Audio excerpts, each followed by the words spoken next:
ប្រមាត់សួរទួញយំបេះដូងក្រំរហើយទាំងភ្នែកពួនលួងអារម្មណ៍ថាគុំនៅផ្សងតែស្នេហ៍អូនស្មងពិនចិនកិនពីបងទោះដឹងថាស្នេហ៍បែកក្នុងតោះតាយក៏ដោយ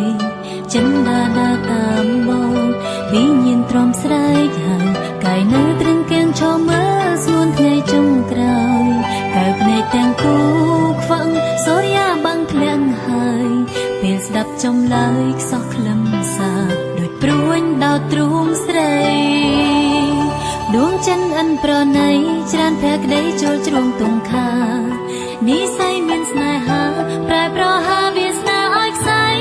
បេះដូងតសួរប្រងថ្លៃតើស្រីខំឆ្លងត្រង់ណាឬការចិត្តមានជានឹងឲ្យបងសាវាពីងបងពិនពឹងពលអូនវិលវល់ពីបុកវងវែងនេត្រាក្នុងភ្លើងផ្សែងចិនចំបែងច្រែងកប់មុសាកាយត្រង់ព្រមត្រលោកានោនាលមិនផុតឈឺផ្សា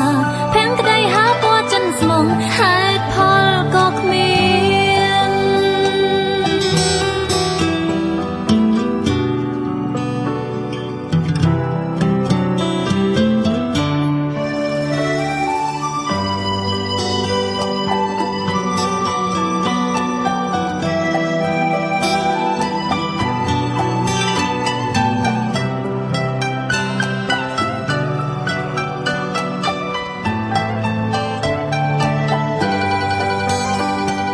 ប្រមាត់សួរទួញយំ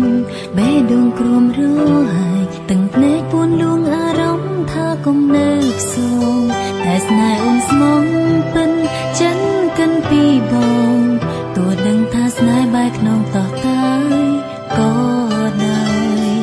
ចិនដាតាមបងវិញ្ញាណទ្រាំស្រែកហើយកាយនៅត្រឹងកាំងឈរមើលស្ងួនថ្ងៃចុងក្រោយកៅភ្នែកទាំងគូ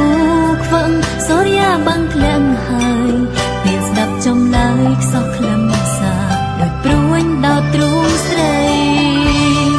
ដួងចិនអិនប្រណីច្រើនភក្តីចូលជ្រុងទុំខានិស័យមានស្នេហាប្រែប្រហាវាសនាឲ្យខ្សែបេះដូងក៏សួរប្រងថ្លៃតើស្រីខំឆ្កងត្រង់ណាឬការចិត្តមានជានឹងឲ្យបងសាវាពីងបងពិនពឹងពលអូនវិលវល់ពីបុកវងវែងនេត្រាក្នុងភ្លើងផ្សែងចិនចំបែងច្រែងតប់មុសាកាយត្រមព្រមត្រលោកានោនាលមិនផុតឈឺផ្សាភាំងក្តីហាពណ៌ចិនស្មងហើយដួងចិនអិនប្រណីច្រើនភក្តីចូលជ្រុងទុំខានិស័យមានស្នេហាប្រែប្រហាវាសនា